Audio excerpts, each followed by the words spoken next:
안녕하세요. 타로들보TV의 백원입니다. 이번 영상은 지난 시간에 이어서 뮤지컬 타로 4, 5, 6번 카드를 소개해 드리도록 하겠습니다. 혹시 지난 시간에 다루었던 카드와 각 카드에 대한 이야기는 기억이 나실까요? 기억이 나지 않으신다면 지난 영상을 한번 살펴보시고요.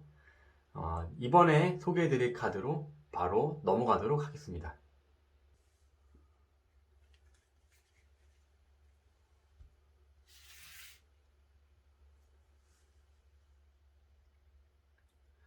첫 번째로 소개해드릴 4번 뮤지컬 타로 카드는 황제라고 좀 부르지만은 이 할아버지라고 사용하고 있는 카드입니다.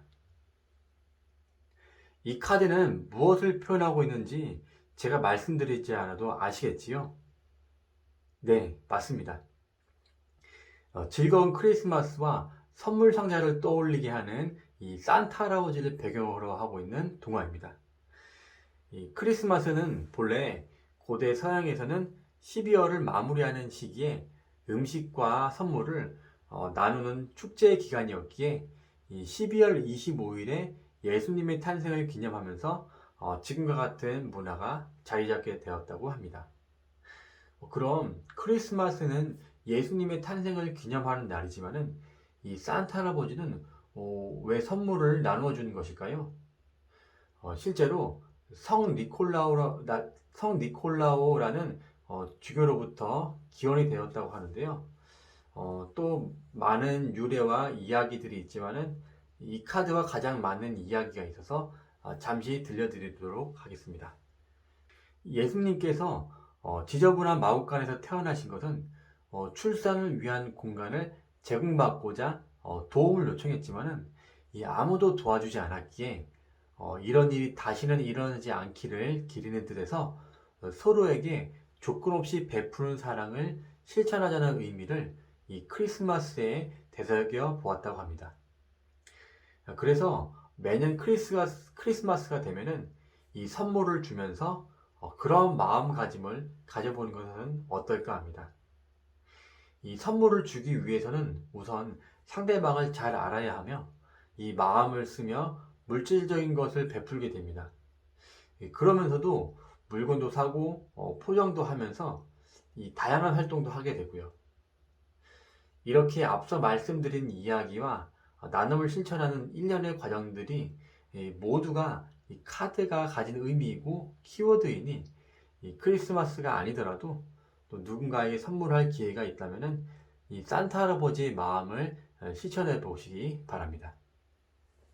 그럼 이 직접 카드를 살펴보도록 하겠습니다. 이 산타 할아버지는 굉장히 행복한 얼굴로 선물 꾸러미를 들고 있는데요. 이 조건 없이 주려고만 하는 그런 마음에서 우러나오는 미소가 아닐까 싶습니다. 이런 마음은 이 산타 할아버지가 입고 있는 옷에서 그 상징성을 찾아볼 수 있는데요.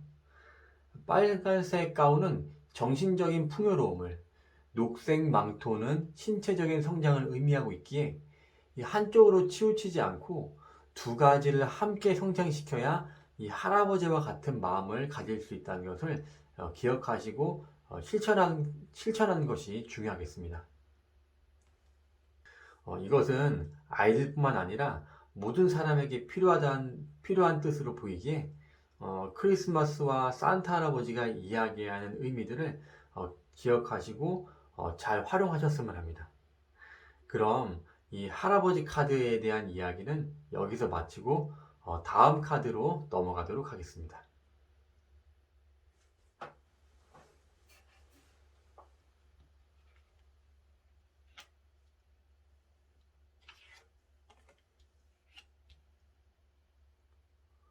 이번에 소개해드릴 5번 뮤지컬 타로는 교황이라고 불리지만은 이 장난꾸러기 소도사로 사용하고 있는 카드입니다. 이 카드가 배경으로 하고 있는 동화는 딱히 떠오르지 않을 수 있는데요. 수도사가 나오는 동화는 어떤 것이 있을까요? 좀 더 힌트를 드리자면은 이 동화에 나오는 주인공은 활을 무척이나 잘 쏘고 한국의 전래동화에서 비교하자면은 홍길동과 같은 인물이라고 할 수 있습니다. 그럼 감이 오시는 분들도 있으실 것 같은데요. 정답을 말씀드리자면은 영국에서 전해져 내려오는 이야기인 동화 로빈 후드이고요. 이 카드 속 인물은 그를 도와주었던 터크 수도사라는 인물입니다. 이 수도사를 말씀드리기 앞서서 동화 내용을 잠시 살펴보겠습니다. 이 로빈 후드는 어느 날 왕궁의 대신들과 활쏘기 시합을 하는데 그를 이기지 못할 것 같은 대신들은 부당한 이유를 들어서 로빈 후드를 잡아가려고 하는 사건이 발생합니다. 이를 계기로 로빈 후드는 자신과 같은 처지에 있는 이들을 거두어들여 그들과 함께 억울하고 부당한 일을 해결해주는 의적 활동을 해 나갑니다. 그 과정에서 이 터크 수도사를 만나는데 그 또한 굉장히 쾌활하고 장난기가 많으면서 불의를 보면 참지 못하는 성격으로 이 수도사의 신분을 가지고 있지만은 로빈 후드의 뜻을 함께하며 부당한 상황을 바로잡기 위해 그와 함께 동행을 하게 됩니다. 이렇게 자신의 생각과 뜻이 맞는 로빈 후드를 따르고 이 사회적인 신분에서 벗어나 옳다고 생각하는 일을 나서서 하는 이 터크 소도사의 행동에서 이 카드의 의미를 엿볼 수 있겠습니다. 그럼 카드를 살펴보자면은 이 수도사가 숲속에서 축복이 내려진 듯한 빛을 받으며 성배를 들어 올리고 있습니다. 이 수도사의 얼굴을 보면은 퉁퉁하고 녹살스러운 표정과 또 살짝 벗겨진 머리를 보면은 장난꾸러기 같다는 느낌을 줍니다. 근데 수도원에 있어야 할 수도사가 숲속에 있는 이런 모습은 정해진 틀과 규제에서 벗어나고자 함을 의미하고 또 그러한 의미를 위한 일이라면은 스스로가 나서서 행동하려 한다는 뜻을 담고 있습니다. 하지만은 나무 둥치에 앉아 도토리를 들고 있는 이 다람쥐의 모습에서는 이 수도사와 뭔가 동떨어진 느낌이 드는데요. 여기에서도 카드의 의미가 숨어 있으니 기회가 된다면은 상담 사례를 통해서 이야기 드리고자 합니다. 그럼 뮤지컬 타로 5번 장난꾸러기 수도사의 소개는 여기서 마치고 또 다음 카드로 넘어가도록 하겠습니다.